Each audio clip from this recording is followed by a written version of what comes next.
자, 그리고 이제 오늘은요, 이제 성경론 마지막 두 번째 시간입니다. 이제 두 번째 시간인데 오늘은 이게 내용들이 중요하면서도 또 풍성합니다. 좀 재미있는 아마 한 번쯤은 들어보셨겠지만 잘 들어보지 못하신 내용들도 이제 있을 수가 있습니다. 그래서 한번 같이 도대체 어떤 내용인가 이제 좀 귀를 쫑긋 세우고 함께 나눠보면 좋겠습니다. 자, 첫 번째 이제 그 나눠드린 페이퍼를 보시면 자, 타이틀을 한번 읽어주시면 감사하겠습니다. 시작. 성경은 인간이 썼으므로 오류가 있지 않을까. 네, 요거는 이제 제가 성도분들께 한번 질문을 드리겠습니다. 성경은 인간이 쓴 거죠? 네, 훌륭하십니다. 이제 안 넘어가네요. 네, 그렇죠. 인간이 쓴 거는 맞죠, 그죠? 인간이 썼지만 하나님께서 그 저자들을 마음을 감동시켜 주셔서 이제 썼습니다. 그것을 우리가 쉽게 아는 말로 감동케 하셨다, 그죠? 조금은 다른 말로 영감으로 기록되었다라고 합니다. 그래서 그 1번 타이틀 밑에는 성경은 하나님의 영감으로 기억되었다. 굳이 영어를 말씀드리면 인스피리에이션. 네, 발음이 너무 좀 그런가요? 우리 서정 성도님이 영어 선생님이신데 네, 좀 너그럽게 또 이해해 주시면 좋겠고요. 쉽게 말하면 인스피릿, 우리에게 하나님의 어떤 마음, 감동, 이 정신 이거를 부어 주셨다. 그 저자에게. 그래서 글을 쓰게 하셨다. 그런데 그러면 뭐 예를 들어서 이런 겁니다. 뭐 혜진 집사야 받아 적어라. 네 하나님 대초에 이렇게 했나요? 네, 이렇게 하지는 않으셨죠. 마음에 뭔가 정말 그런 어떤 감동을 주셨지만 그 사람이 가지고 있는 경험, 지식, 어떤 이해 수준, 배경 이런 것들 무시하지 않으셨고 그런 것들을 활용하셔서 성경을 이제 우리에게 주셨죠. 이것이 유기적 영감설입니다. 그 전자에 받아 적어라. 다다다다다다. 너 토시 틀렸어. 다시 적어. 이거는 기계적 영감설이고 우리는 유기적인 영감설입니다. 만약에 기계적인 영감설이라고 한다면 문제가 생기게 되죠. 하나님도 인격적인 분이 아니고 우리도 인격적인 존재로 볼 수가 없게 됩니다. 그냥 받아 적어라. 다다다다다 하게 되면. 그러나 하나님은 우리에게 인격을 주셨고 우리의 모든 그런 부분들을 활용하셔서 우리에게 주신 것이 하나님의 말씀이다. 자, 그렇다고 한다면 성경에 오류가 있을 수 있을까요? 하나님의 감동으로 정말로 성경이 사람이 지은 것이 아니라 하나님께서 감동하셔서 우리에게 주신 말씀이라고 한다면 거짓일 수가 없는 거죠. 이론적으로는, 논리적으로는 말이죠. 그래서 가로하고는 제가 하나님의 감동으로 기록되었기 때문에 하나님은 또 어제나 오늘이나 변하지 않으시잖아요. 여러분들 혹시 SNS 하시는 분 계세요? 안 하시나요? 네, 저 같은 경우는 하는데 밤에 감성이 좀 충만해지잖아요. 약간은. 그래서 막 페이스북이나 이런 데에 뭔가 신앙에 관련된 글을 막 씁니다. 내가 이 글을 너무 잘 쓰네. 근데 그 다음 아침에 일어나서 딱 보면은 오글거려. 그리고 나서 그 게시물을 지우지 않습니까? 우리의 마음은 어때요? 어제 다르고 오늘 다르고 계속 바뀝니다. 그러면 또 부끄럽다. 이거 바꿔야겠다가 수정도 하고 계속 바꾸잖아요. 올린 글을. 또 카톡 보낸 거 내가 미쳤나 봐 하면서 내가 다시 또 수정인데 수정도 안 돼. 그죠? 근데 하나님은 어제나 오늘이나 영원토록 어떤 분이십니까? 동일하신 분이잖아요. 그러니까 그 감동으로 주신 성경 말씀은 우리가 믿을 수 있습니까? 없습니까? 예, 믿을 수 있다라는 겁니다. 근데 그럼에도 불구하고 오늘날의 많은 사람들은 성경이 무오한, 이제 오류가 없다라는 말이죠. 무오한 하나님의 말씀이 아니다라고 말을 하는 사람들이 있습니다. 그게 이제 1-1번인데요. 성경의 무오성 vs 성경에 오류가 있다면 이겁니다. 만약에 우리에게 주신 성경 계시가 내용이 잘못되거나 그릇된 내용이라고 한다면 그 말씀을 주신 하나님도 어떤 분입니까? 거짓된 분이겠죠. 그러니까 이게 논리적으로는 말이 되지가 않습니다. 하나님이 신실하시고 정말 감동하심으로 성경을 주셨다면 우리에게 주신 이 66권 성경도 무효하다라는 거예요. 그러면 반대편에 있는 분들이 어떠한 이제 논리로 이러한 성경의 무효성을 이제 공격을 하는가? 이게 사실은 굉장히 오래된 역사를 갖고 있습니다. 이 부분들은 일반적으로 사실은 막 거의 많이 못 들어보셨을 거예요. 근데 그래도 이제는 우리가 알아야 됩니다. 왜냐하면 젊은 사람들은 성경이 정말 하나님의 말씀이야? 엄마, 맞아? 이렇게 물어보거든요. 그럼 거기에 대해서 그냥 덮어놓고 믿어. 이렇게 하면은 이제는 믿는 시대가 아닙니다. 그 때문에 어떠한 배경으로 우리에게 왔는지 아주 깊이는 아니지만 기본적인 거는 우리가 알아야 됩니다. 자, 첫 번째 어떠한 공격들이 있냐면 고고학적으로 증명이 되지 않았다는 거예요. 예를 들면 출애굽기 때 엄청나게 많은 수십만, 수백만의 사람들이 출애굽을 했잖아요. 되게 많은 사람들이 출애굽을 했습니다. 그러면은 고고학적으로 봤을 때 그렇게 많은 사람들이 여행을 했다고 한다면 뭔가 흔적이 있지 않겠냐는 거죠. 상식적으로, 그죠? 그런데 흔적을 아직 찾지 못했습니다. 이거 봐라, 과학적으로 증거가 없지 않느냐. 그럴싸하죠. 자, 두 번째는 우리가 갖고 있는 성경의 최초 원본은 현재 존재할까요? 존재하지 않을까요? 존재하지 않습니다. 원본이 없다는 거예요. 그러니까 하나님께서 베드로 사도를 감동케 하셔서 베드로가 최초로 쓴 성경이 분명히 있을 거 아닙니까? 그죠? 근데 그 원본은 현재로서는 없어요. 원본이 없습니다. 그러면 뭐가 있습니까? 카피본. 이거를 이제 신학에서는 사본이라고 해요. 그죠? 복사할 때 이 사본이에요. 자, 그러면 성경에 원본이 없다.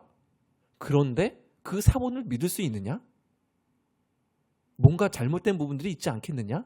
이런 이제 질문을 한 거죠. 그래서 그 밑에 줄에 아무리 하나님이 보호하셨어도 전해지는 과정들이 있었을 건데 거기에서 인간의 실수와 이 오류가 없지 않겠냐? 이게 어떻게 하나님 말씀이 무효하냐?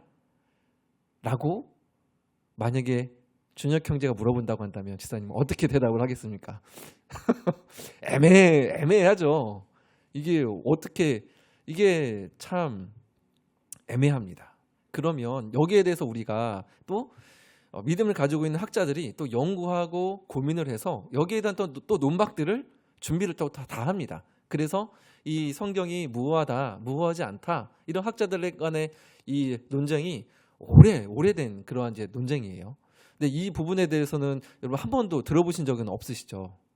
그죠? 근데 이제 간단하게 아주 뭐 깊이는 아니지만 그래도 이제 쉽게 저희가 한번 이런 부분들을 어떻게 우리가 여기에 대해서 또 논리적으로 또 반박을 할 수 있을까?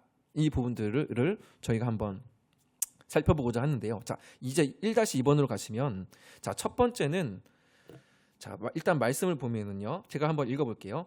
그들을 진리로 거룩하게 하옵소서. 아버지의 땡땡은 진리니이다. 여기에는 뭐가 들어갈까요? 네, 정답입니다. 말씀이 들어가죠. 하나님의 말씀은 아버지의 말씀이라고 하죠. 아버지의 말씀은 진리니이다 라고 했습니다. 그러면 예수님께서 하신 말씀이잖아요. 그러면 이 말씀은 구체적으로 어떤 말씀을 말을 하는 걸까요?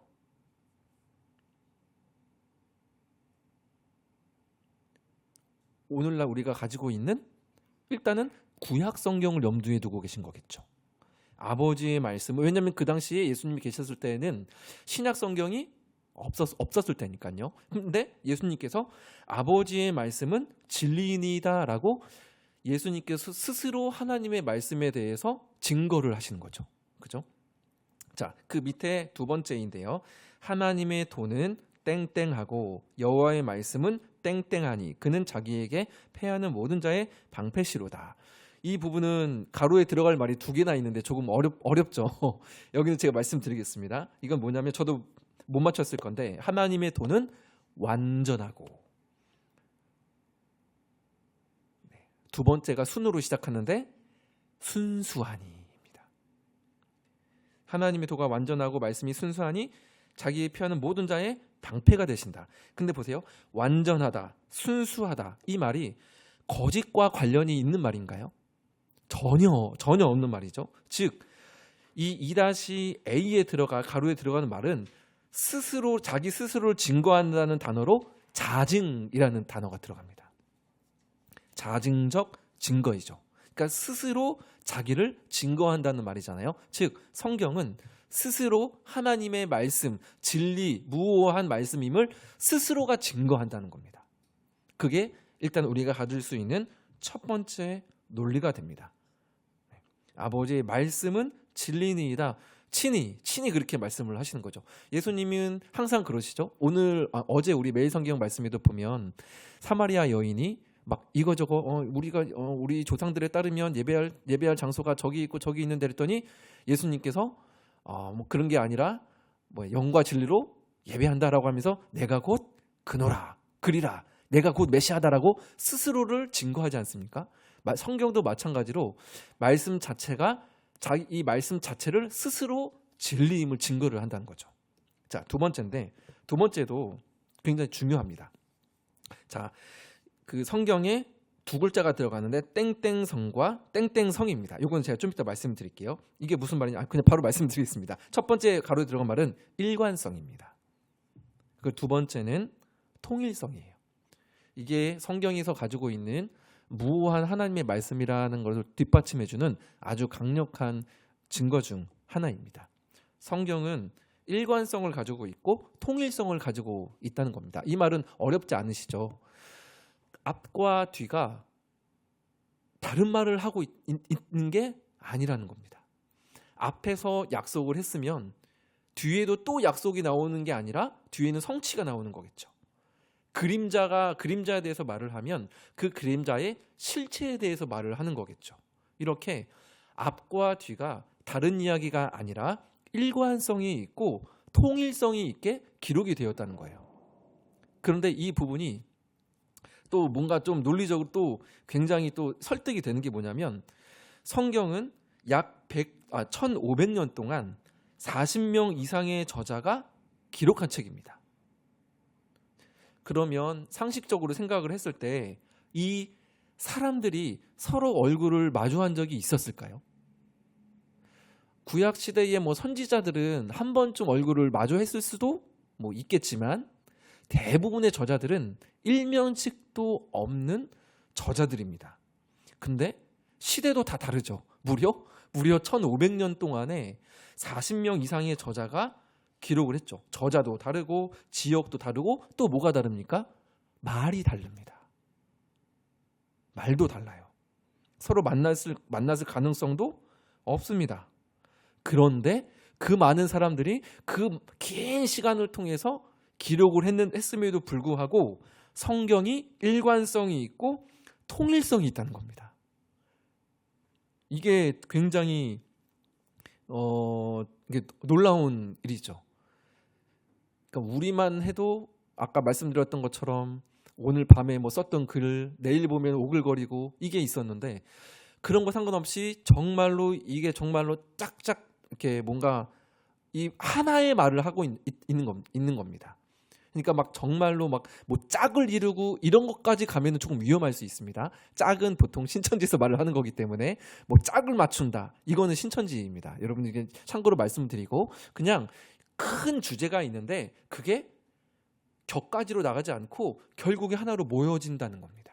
결국에는 그 가장 최종점이 우리가 잘 알고 있는 하나님의 아들이신 예수님인 거죠. 구약도 신약도 예수님께서 우리를 구원하신다라는, 인간은 실패했지만 그래서 하나님이 우리를 구원하신다라는 구원의 이야기인 거잖아요. 그래서 구속사적인 우리 그 구원의 이야기로 이 성경은 일관성이 있고 통일성이 있다라는 겁니다.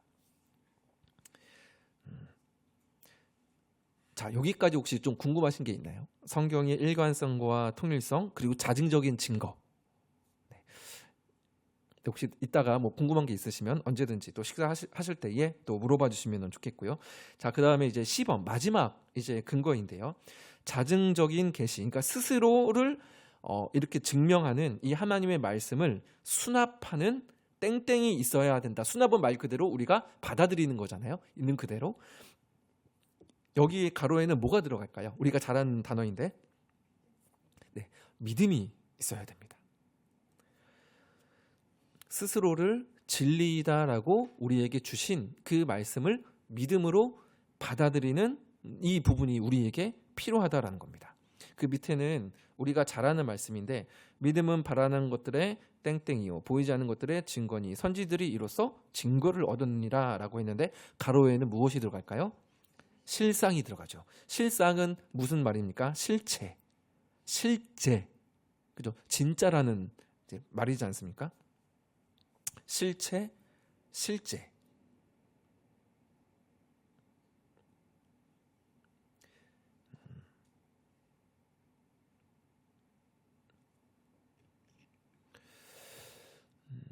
그러니까 믿음이 없으면 성경을 얼마든지 수정하고 편집할 수 있는 인간의 저작물로 우리가 볼 수밖에 없는 겁니다.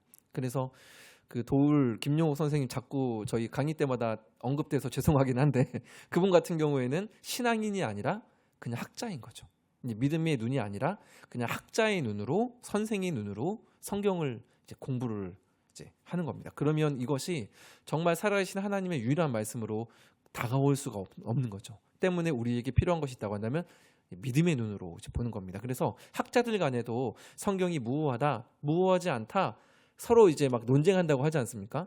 그런데 하나님을 정말 믿고 성경의 무호성을 주장하는 학자들이 아무리 설득하고 설명을 해도 이 사람들이 받아들이지를 못한대요. 근데 그 이유는 제가 보기에는 하나입니다. 그러니까 하나님께서 허락하여 주시는 믿음이 없기 때문에 여러 가지 또 논박을 하고 논리적으로 이야기를 해도 우리 측에서 받아들일 수가 없는 거죠. 믿음이 있어야 우리가 또 하나님께 주신 이 성경 계시를 수납을 할 수가 있다는 겁니다. 그래서 오늘날에도 이런 성경학자들이 계속 연구를 해요.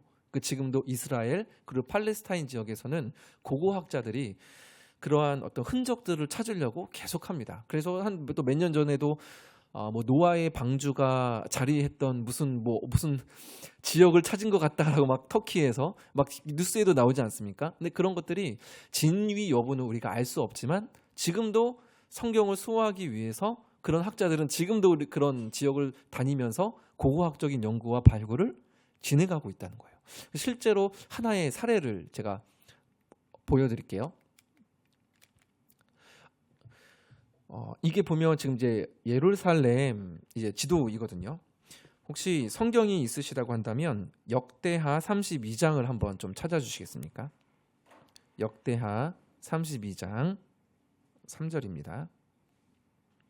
이게 고고학적으로 실제적으로 이제 발굴이 된 이 부분들이 있는데 요거를 하나 제가 한번 말씀을 드릴게요.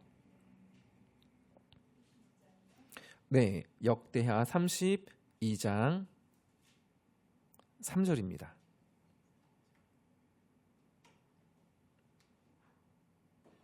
역대하 32장 3절. 네, 같이 한번 읽어보겠습니다. 시작. 그의 방백들과 용사들과 더불어 의논하고 성 밖의 모든 물 근원을 막고자 하매 그들이 돕더라. 네, 4절도 눈으로 보시면 이에 백성이 많이 모여 모든 물 근원과 땅으로 흘러가는 시내를 막고 이르되 어찌 아수르 왕들이 와서 많은 물을 얻게 하리요 라고 하면서 그 뭔가 이제 수로를 또 이제 만들고 끌고 하는 그러한 내용들이 이 역대하에 보면은 기록이 이제 되어 있습니다.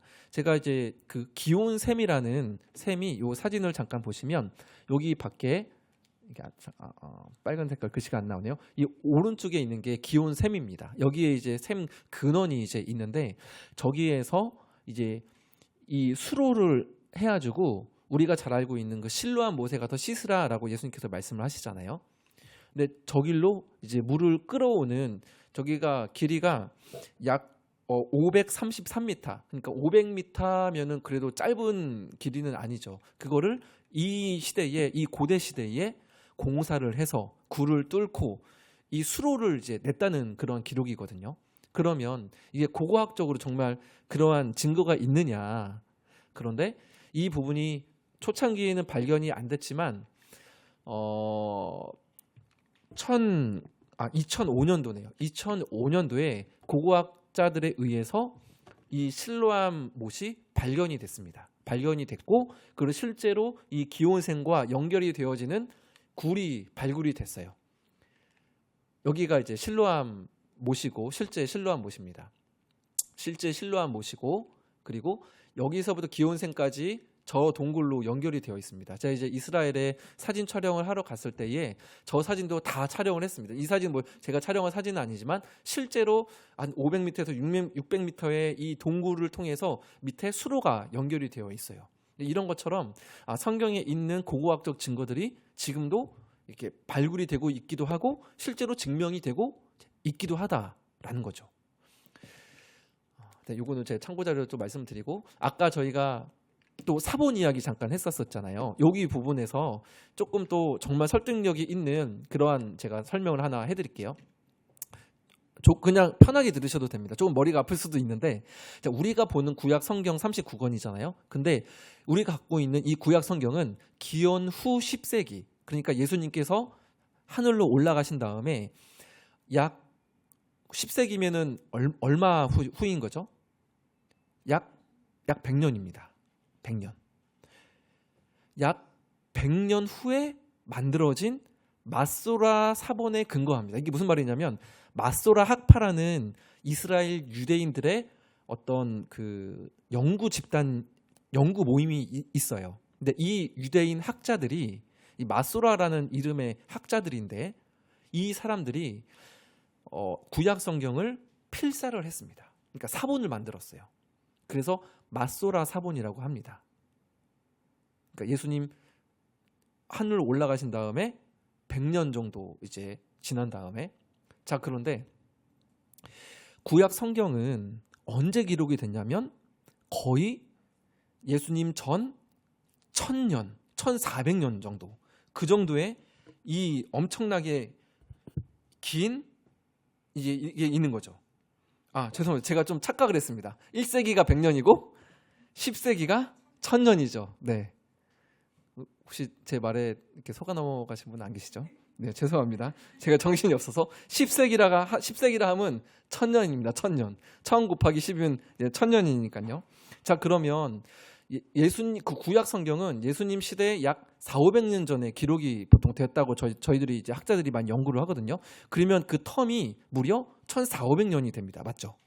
마소라 사본이 예수님 소천하신 후에 약 1000년 정도 후에 기록이 됐다면 근데 구약 성경, 구약 실제 이야기는 약 1400~500년 전에 있었던 일입니다. 여기까지 이해가 되시죠? 좀 헷갈리시나요? 네. 마소라 사본은 어쨌든 예수님 소천하신 후에 기원 후 10세기, 1000년이 지나서 이게 만들어진 그 성경이 있는데 거기를 바탕으로 오늘날 우리가 보는 구약 성경은 저 마소라 사본에 거의 근거를 해요.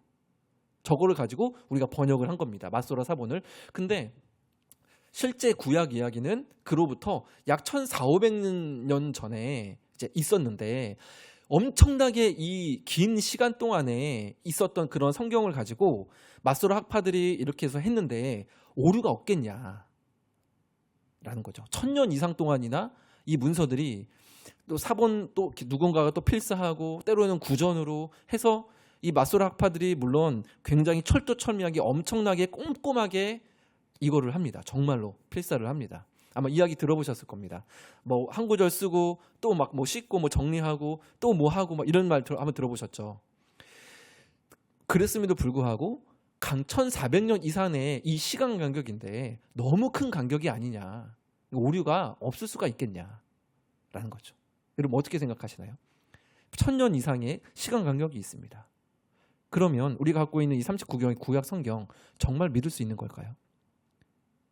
혹하죠. 1년만 지나도 말이 바뀌어 버리는데 1400년 동안에 엄청나게 긴 간격 동안에 이게 과연 그대로 보존될 수 있을까? 실제적인 이야기입니다. 이런 거 가지고 또 이제 감론을박이 이제 있었었는데요. 그런데 저 마소라 사본보다 훨씬 앞선 사본이 대량으로 발견이 됩니다. 그 사본이 바로 한 번쯤 들어보셨을 사해 사본이에요. 한 번쯤 들어보셨죠?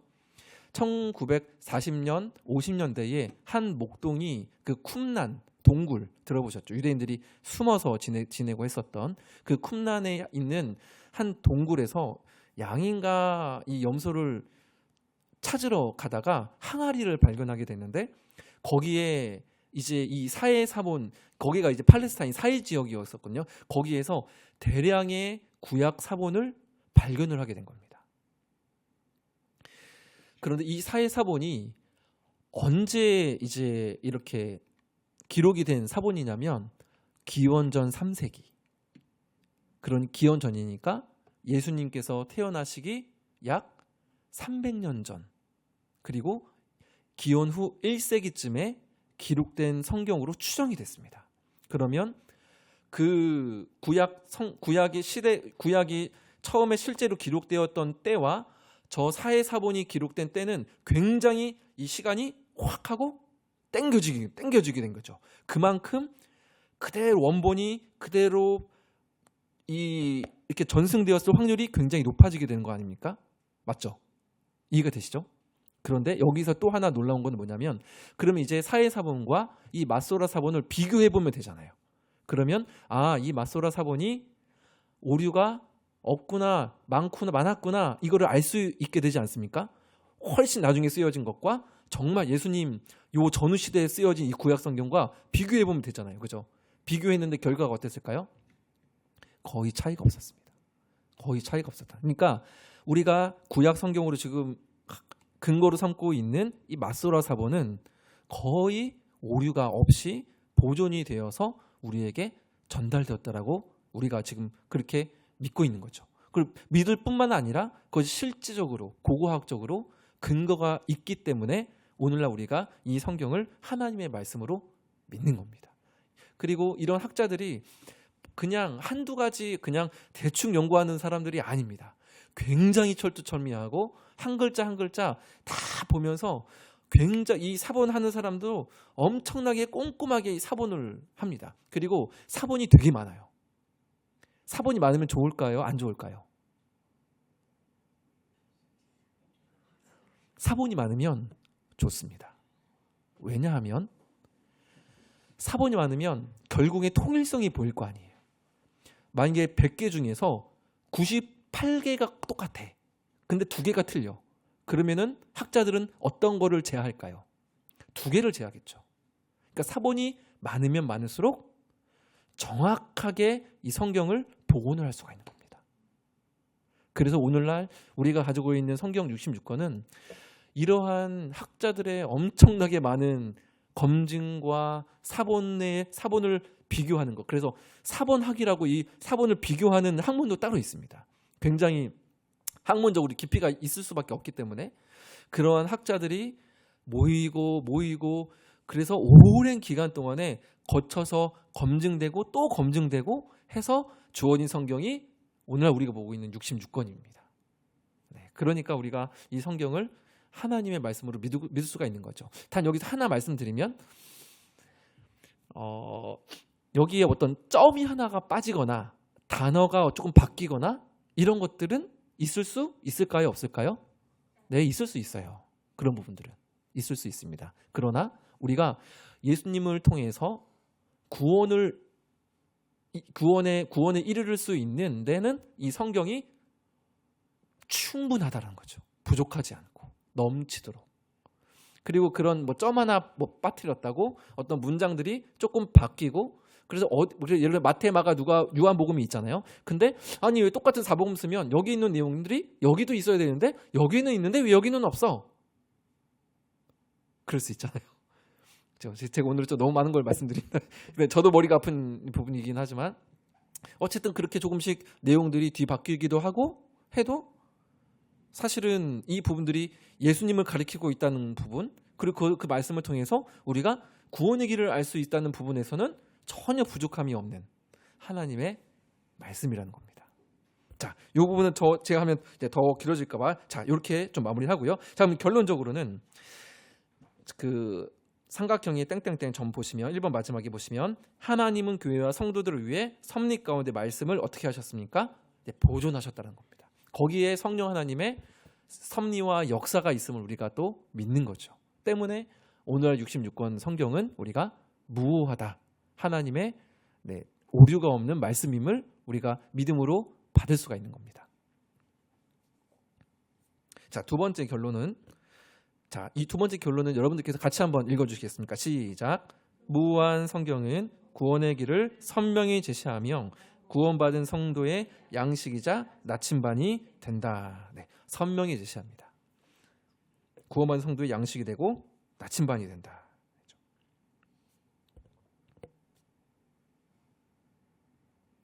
자, 여기 조금 머리가 아프셨죠? 막 연대, 저도 이제 막 1000년을 100년이라 하고 그래서 막 힘드셨을 텐데. 자, 이제 머리를 좀 이제 환기를 하시고, 두 번째 단락은 이제 어렵지 않습니다. 이거는 조금 이제 호기심이 있을 만도 한 그러한 내용인데요. 자, 타이틀을 한번 읽어 주시겠습니까? 시작. 꿈과 환상으로 하나님을 만난다. 자, 여러분 어떻게 생각하세요? 꿈과 환상으로 하나님을 만난다는 것에 대해서 어떻게 생각하시는지 궁금합니다. 네, 이거는 뭐 제가 뭐 잘못됐다 안 됐다를 판단할 수 있는 그런 위치도 아니고, 어떻게 생각하세요? 꿈과 환상으로 하나님을 만난다. 평상시 어떻게 생각하고 계세요? 편하게 의견을 혹시 나눌 수 있을까요? 네. 혜영 집사님께서는 위험하다라고 생각. 혹시 또 다른 분 계세요? 네. 반은 맞고 반은 들리다. 네. 또 드시는 평상시 때.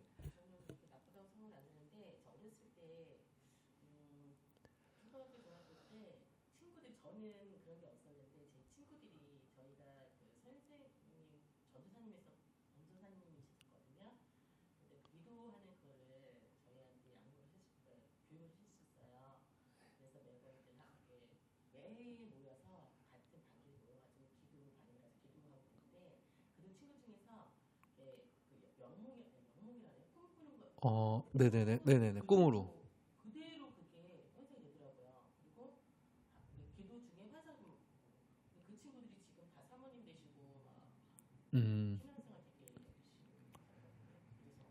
네네네.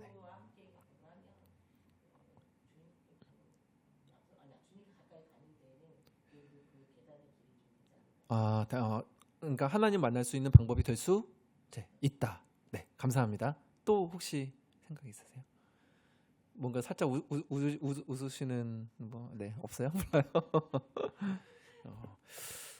네, 이제 다양한 이제 의견들이 이제 사실 있는데, 일단은 꿈과 환상으로 하나님을 만날 수는 있기는 있습니다. 왜냐하면 일단은 구약에 기록이 되어 있으니까요. 일단은 기록은 되어 있으니까. 예를 들면 구약 성경에 꿈과 환상으로 하나님을 만났던 일들, 어떤 생각나는 거 있으세요? 네, 요셉이 꿈을 꿨죠. 볕단들이 자기한테 절하는 막 그런 분명히 꿈을 꿨죠. 그리고 환상도 있었는데 야곱이 사닥다리 천사들이 오르락 내리락 하는 환상을 보기도 했습니다. 그리고 거기도 보면 또 야곱이 또 밤에 꿈을 꾸니, 꿈이라는 단어도 나오기는 하거든요. 거기 그러니까 어쨌든 돌베개 이렇게 누웠는데 거기서 막 와르륵 하는, 그죠? 그런 것도 있었고, 또 다니엘서에도 보면 우메 되게 우바르신 해가지고 손가락이 나와가지고 막 벽에다가 글씨도 쓰는, 네, 그런 환상도 있었었고, 그리고 또 하나님을 잘 알지는 못하지만 그 당시 이방 나라의 왕의 꿈에도 하나님께서 그 꿈을 꾸게 해주셔서 다니엘을 통해서 꿈을 해석하시기도 하고 이제 하지 않습니까?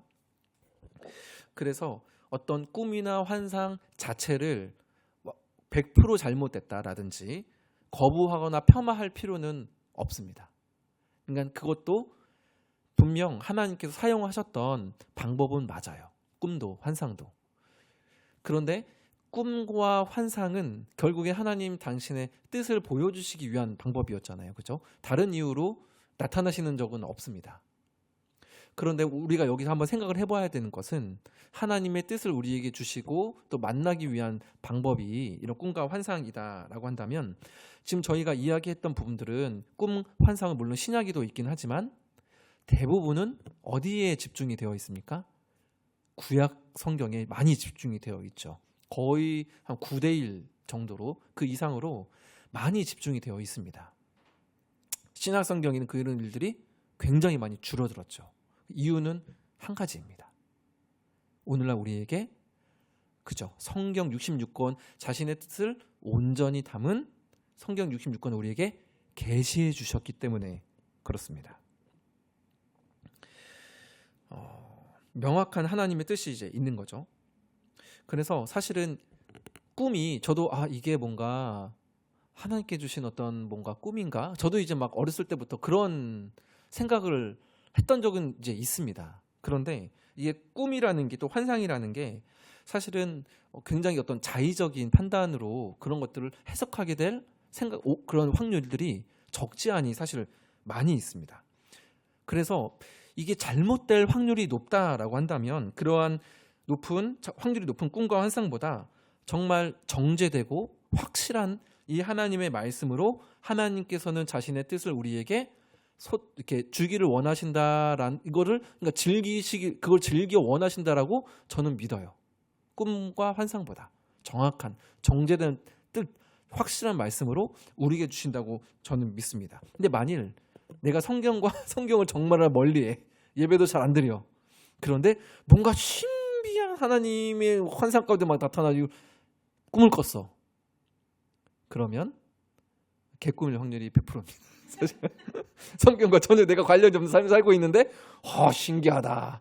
물론 하나님의 일하심을 우리가 가늠할 수는 없죠. 그러나 내가 말씀과 전혀 상관없는 삶을 살고 있는데 뭔가 신비한 꿈을 꿨다라고 한다면 이게 전혀 하나님의 뜻과는 관련이 없을 확률이 굉장히 많다라는 겁니다.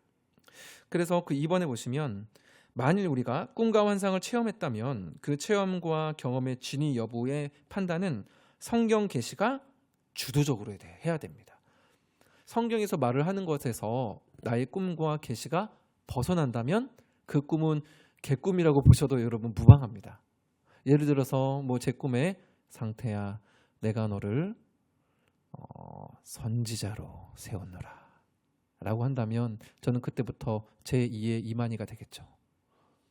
그런 일은 없습니다. 그러니까 내가 어떠한 환상이나 꿈 정말 이게 신령한 하나님께 주시는 꿈인가? 라고 했을 때에는 하나님 내가 이런 기도를 할 수 있죠. 하나님 이 꿈이 정말 하나님께 나에게 주신 꿈이 맞다고 한다면 성경을 통해서 한번 검증할 수 있도록 도와주세요. 만약에 하나님이 정말 내가 알고 싶게 하시기 위해 그 꿈을 꾸게 하셨다고 한다면 내가 이 말씀을 통해서도 하나님 내가 다시 한번 검증받기를 원합니다. 기도한다면 안 들어주시겠습니까? 정말 급해서 나에게 꿈을 꾸게 해주셨다면 당연히 그 기도에도 응답을 하시겠죠. 이렇게 해서 검증들이 필요하고 성경이 일단은 중심이 되어야 한다는 거죠. 성경의 계시를 절대로 뛰어넘을 수는 없습니다. 꿈과 환상이 너무나도 자의적으로 해석이 될 확률이 많기 때문에 그렇습니다. 그리고 특히 이런 분들 이렇게 접근하시는 분들 조심하세요. 내가 어제 밤에 꿈을 꿨는데 너 오늘 뜨거운 거 조심해야 되겠어요, 집사님. 실제로 있었던 일이에요. 뜨거운 거 조심해야 되겠어요. 그래요? 감사합니다. 했는데 며칠 뒤에 내가 버스 정류장에서 버스를 기다리고 있는데 옆에 있던 어떤 사람이 넘어지면서 내 무릎에 뜨거운 커피를 확 쏟았어요. 근데 갑자기 순간 제가 너무 리얼했나요? 예, 진짜 실제 제가 무슨 얘기로 제가 연관된 사람 들어보세요. 뜨거워. 네, 그 순간 누가 생각나요? 그 교회 집사님이 자기 뜨거운 거 조심해야 되겠어. 자기야, 나 그 꿈 뭐야? 있어. 나랑 한번 가볼래? 따라가. 어디예요? 신천지. 이렇게 해서 신천지들이 꾀입니다. 이렇게 네. 네네네네.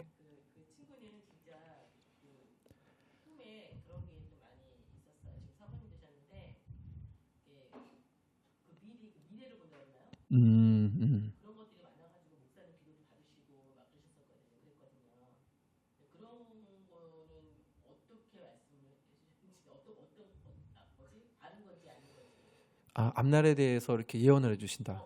뭐 구체적으로.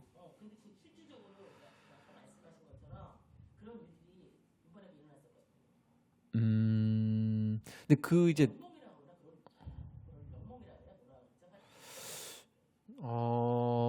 그냥 이제 기도하시면서 앞날에 대한 어떤 감동을 받으셔서 말씀해 주셨다. 아니면 꿈을 자기가 꿈을 꿨다.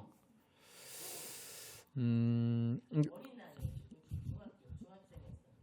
네, 일단은 저희가 나눴던 대로 그런 것을 통해서도 우리에게 말씀하실 하나님에 대해서 완전히 저도 가로막지는 않아요. 네, 가능할 수도 있다. 가능할 수도 있지만 저는 사실은 이제 보수적인 이제 개혁주의 신학을 공부한 이제 목회자로서는 굉장히 이제 좀 조심스럽다. 조심스럽게 접근을 해야 된다라는 그런 이제 입장입니다. 완전히 100% 막을 수도 없고, 왜냐면은 제가 하나님은 아니기 때문에 하나님의 일하심을 우리가 다 헤아릴 수는 없지만, 그럼에도 불구하고 저는 이제 성경 66권으로 말미암아 더 이상의 특별한 하나님의 계시는 없다라고 믿는 그러한 입장이거든요. 때문에 오늘날에 꿈으로 환상으로 이렇게 하라고 했다라든지 뭔가 당신을 뜻을 향한 뭐는 뭐 이겁니다라고 이렇게는 사실은 말씀하시는 부분들에는 되게 많이 좀 조심스러운 입장이죠.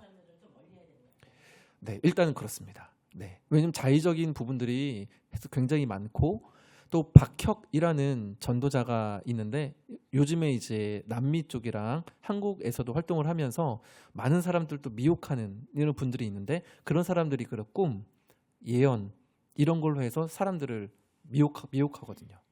그리고 그때 그런 사람들 분별할 수 있는 거는 결국에는 열매입니다. 나중에 여기 제가 그래서 마지막 부분에 넣어놨는데, 그게 우리에게 공동체에 나의 삶에 신앙인으로서 유익한가, 덕이 세워지는가, 교회 공동체 안에. 꿈 이야기, 환상 이야기 하면서 교회가 파탄나고 사람들을 우르르 데리고 나가게 되는 그런 일들이 많이 있거든요. 근데 그거는 보면 열매가 좋지가 않은 거죠. 그러면 그거는 성령의 역사가 아니라고 우리가 분별할 수 있습니다. 그래서 꿈과 환상, 성경에도 기록되어 있기 때문에 우리가 그것을 뭐 깔아보거나 폄하할 필요는 절대로 없죠. 성경이 기록이 되어 있으니까요. 꿈과 환상이. 그러나 그럼에도 불구하고 오늘 우리에게 주신 66권 이 성경 말씀으로도 우리가 충분하다는 거죠. 네, 인도함 우리가 받을 수 있다라는 것이고, 그리고 하나님께서 정말 급하고 정말 그 사람에게 뭔가 인도해 주신다고 한다면 꿈과 환상일 아니더라도 분명하게 그분을 그 다른 어떤 말씀이나 이걸 통해서, 상황을 통해서도 이끌어 가실 거예요. 때문에 저는 꿈과 환상에 사실 크게 신뢰를 두지는 않습니다. 네, 일단 저희는 이제 그러한 신학의 석체를 가지고 있고요. 그래서 뭐 신천지 말씀 드렸지만 그런 식으로 해서 이렇게 사람들을 깨워가기도 합니다. 은사치기라고 해요. 그래서 저기 기산동 지역에 은사치기 수요일 날 오전 10시 가능하신 분, 그러면 카톡에서 저요. 이렇게. 그러면 그때 뜨거운 거 한번 쏟아주세요. 네, 가지고 근사치기를 하는 겁니다. 그러면 여러분들 뜨거운 거 주시면, 근데 정말 나에게 그러면 혹갱이 나니까요. 특히 분별력이 없는 청년들은 그러기가 더 쉽습니다. 자, 이렇게 하고요. 그러면 이제 제 말씀드렸던 부분이 2-3번인데요. 신앙적으로는 무엇이 도르면 어떻게 판단할 수 있는가? 자, 이 고린도전서 10장 23절 같이 한번 읽어볼게요. 시작. 모든 것이 가하나 모든 것이 유익한 것은 아니요, 모든 것이 가하나 모든 것이 덕을 세우는 것은 아니니, 모든 것이 가하나 꿈, 환상, 폄하할 필요 전혀 없죠. 성경에 기록되어 있어요. 모든 것이 어떻습니까? 가합니다. 그러나 그것이 유익한가 정말, 그리고 그것이 덕을 세우는가, 열매를 맺는가, 이것이 기준이 되어야 된다는 거죠. 그래서 그 밑에 판단의 기준이자 열매는 유익과 덕입니다. 교회 공동체에, 우리 가정에 덕을 세우는가. 여보, 내가 하나님부터 계시를 받았어. 여기에 뭔가 특별한 비밀 계시가 있는데 그것이 풀렸어 하고 짐을 싸서 밖으로 나가봤어요. 가정이 파탄났습니다. 그러면 그것은 100% 잘못된 거죠. 전혀 유익이 아니라 덕을 세우지 못했기 때문에 그렇습니다. 그런데 환상과 어떤 꿈 같은 걸 통해서 가정이 화목하게 되어지고 교회가 정말 더 든든하게 세워져 간다. 그러면 그것이 하나님의 역사였을 수도 있는 거죠. 그것이 가할 수도 있는 겁니다. 자, 그리고 두 번째 정리인데요. 꿈과 환상의 권위는 결코 성경 계시의 권위와 동등하거나 성경 계시의 권위를 뛰어넘을 수 없다라는 겁니다. 너무나도 명확하죠. 꿈은 긴가 민가, 이게 맞나? 뭐 꿈 깼을 때 이거 뭔가 하나님 감동이다 하지만 한두 달 지나면 아우 개꿈이었나벼 이런 뭐 좀 많이 있으시죠, 그죠? 그러니까 우리에게는 사실 66권 충분하게 우리의 삶을 구원받은 성도로서 살아가기에 충분하고 구원에 이르기에 충분한 이거 성경으로 충분하다는 거죠. 더 이상의 특별한 계시 무슨 제13번째 제자라고 하면서 이제 막 해외 설교 다니는 분들이 있거든요. 전부 다 사실 그거는 나가리입니다. 네, 다 가짜들입니다. 13번째 제자, 13번째 사도 그런 거는 없습니다. 성경 계시는 66권으로 이미 완성이 됐고 우리에게 그것으로 충분하다라는 거죠. 자, 세 번째인데 요거는 이제 간단하면 제가 시간이 1시간이 됐기 때문에 벌써 간단하게 설명만 드릴게요. 성경을 고대의 이야기로 읽어야 됩니다.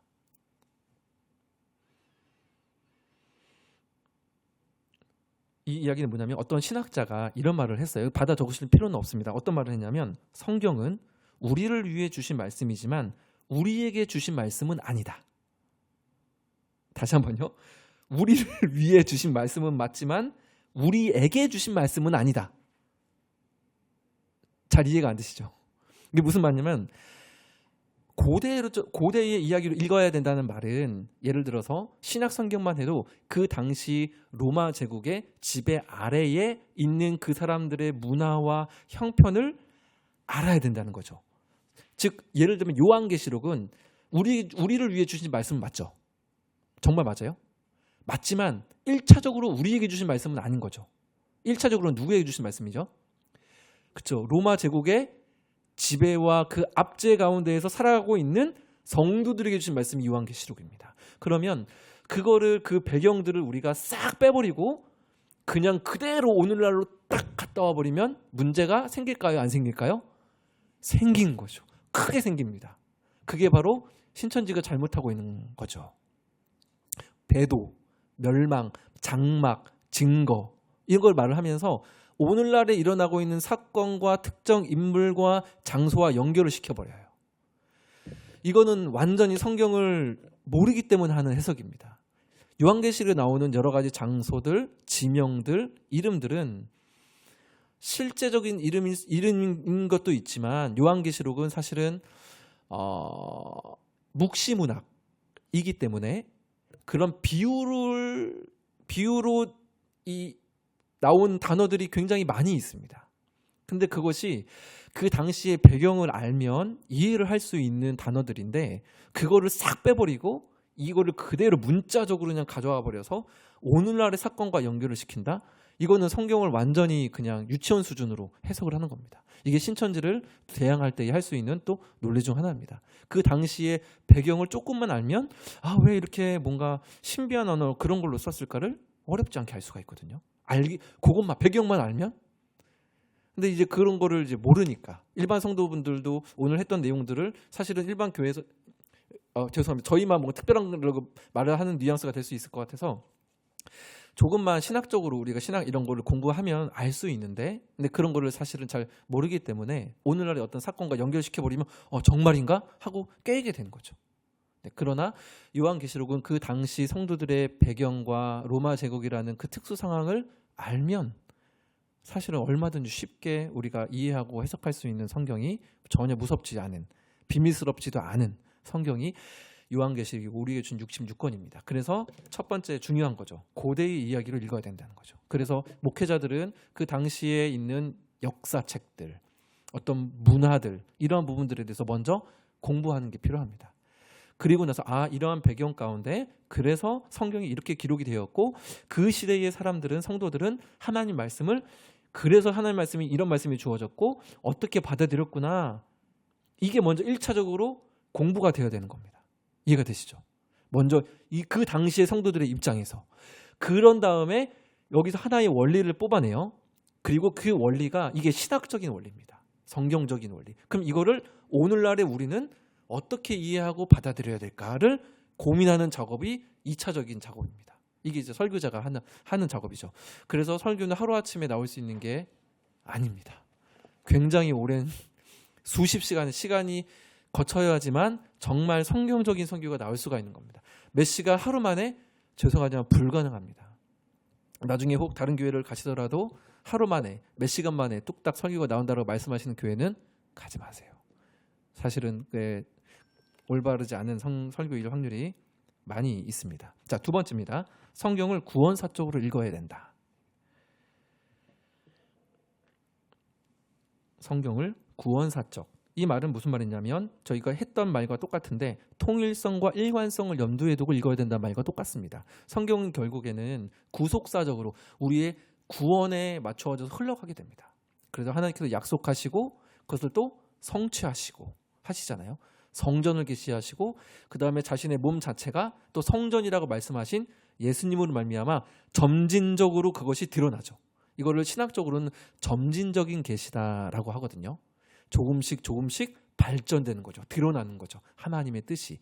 그렇게 구속사적으로 읽어야 된다는 겁니다. 이 나중에 완전히 드러난 것을 딱 떼버리고 이것만 딱 해버리면 문제가 되는 거죠. 약속만 잡아버리면. 그 유대인들이 지금 이 실체로 오신 예수님을 인정하지 않고 아직 우리에게 오신 메시아를 기다리고 있잖아요. 지금 종주 유대인들은. 그래서 계속 통곡구역에서 이 모자 쓰고 랄랄랄랄 하면서 지금도 메시아를 기다리고 있습니다. 근데 구원자로 오신 이 메시아를 인정하지 않고 알지 못하고 받아들이지 않기 때문에 그러나 성경은 구속사적으로 계속 점진적으로 발전을 했고 이제 우리에게 남은 단계는 딱 하나죠.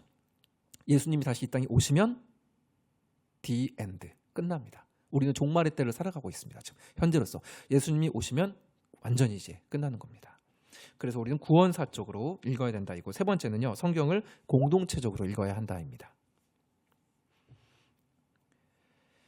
이 말은 공동체적으로 읽어야 된다는 말은 우리 주본교회만 뜻하는 거 아니라 예를 들어서 2000년이라고 칩시다. 예수님 소천하신 후에 2000년 동안 엄청나게 많은 이 기독교 역사들이 있잖아요. 그것 때문에 사람들이 죽기도 하고 살기도 하고 싸우기도 하고 엄청나게 많은 책들과 경험담들이 엄청나게 많이 있습니다. 그죠? 그런 산물들 속에서 성경을 읽어야 된다는 겁니다. 이 말은 무슨 말이냐면 나 혼자서 자의적으로 성경을 해석하고 읽지 말아야 된다라는 말이죠. 자의적으로 빠질 수 있다는 거죠. 그래서 그래서 이제 이단들이 혼자서 자의적으로 성경을 파고 해석을 하다가 그래서 이단들로 빠지게 되는 겁니다. 때문에 앞선 신앙의 선배들이 그 말씀을 가지고 정말 씨름하면서 내가 어떠했다. 이 말씀을 가지고 씨름했더니 이런 결과가 있었다라는 그러한 어떤 경험들, 신학 서적들, 교리들, 사도들의 고백들, 사도신경이잖아요. 그런 고백의 틀 안에서 성경을 읽는 것이 가장 완전하고 안전할 수 있다는 거죠. 정말 성경의 말씀을 읽을 수 있는 것. 그래서 이 말씀을 뭔가 이제 막 자의적으로 저도 해석하면 할 수 있어요. 짝 맞추면 맞출 수 있어요. 그냥 해가지고 이 단어 이거랑 연결하면 되겠다. 해가지고 조금만 연구하면 제 마음대로 제 멋대로 성경을 짝 맞추기 해서 혹 깰 수 있습니다. 마음만 먹으면 다 할 수 있어요. 근데 그렇게 하면 위험하기 때문에 그 올바른 성경 해석이 아니기 때문에 공동체적으로 읽어야 되는 거죠. 같이 그래서 묵상도 혼자 묵상하는 것도 중요하지만 묵상을 나눔하는 소모임도 중요합니다. 그래서 나는 이렇게 해석을 했는데 그러면 누군가 듣고 진짜 그게 맞을까? 앞에 보니까 좀 그래서 그거는 좀 잘못된 어떤 해석일 것 같은데 딱 보니까 그 말이 집사님이 맞아. 진짜 맞네. 내가 좀 잘못 해석했다. 이렇게 또 할 수가 있는 거죠. 그래서 공동체적으로 읽어야 된다. 성경에 나와 있는 예수님도 자신을 위해서 하신 것도 아니고 결국 타인을 위해서 그냥 공동체적으로 우리에게 오신 분이 또 예수님이시니까 그런 부분들 속에서 성경은 결국엔 타인을 위한 공동체를 위한 이 하나님의 나라를 위한 넓은 책이기 때문에 우리가 이 말씀을 읽고 적용하고 하는 부분에 있어서도 우리 가정 나의 삶을 넘어서 또 공동체적으로 보고 공동체적으로도 읽을 수 있는 성경이 오늘 우리에게 주신 66권의 성경이다라고 볼 수가 있겠습니다. 네, 그러면은 이렇게 정리를 하고 좀 궁금하신 게 있으면 조금 이따가 저희가 교제 나누면서 또 함께 이야기 나눌 수 있으면 좋겠습니다. 오늘은 제가 10분이 지나버렸네요. 죄송합니다. 제가 잠깐만 기도하겠습니다. 하나님 감사합니다. 오늘 우리에게 주신 성경 66권의 말씀은 어제나 오늘이나 영원토록 신실하신 믿을 만한 하나님의 말씀입니다. 그러하기에 우리에게 주신 믿음으로 그 말씀을, 무한 말씀을 우리가 믿습니다. 하나님, 성경에 대해서 아는 것도 참 필요하지만 그 성경을 우리가 사랑할 수 있기를 주님 원합니다. 그것을 말씀을 사랑하면서 또 하나님을 사랑하고 또 나의 개인의 삶, 우리 가정을 넘어서 또 하나님께서 보여주시는 그러한 열방 또한 사람들에게 또 이 말씀을 가지고 나아갈 수 있는 저희들이 될 수 있도록 은혜를 더하여 주시옵소서. 예수 그리스도의 이름으로 기도드립니다. 아멘.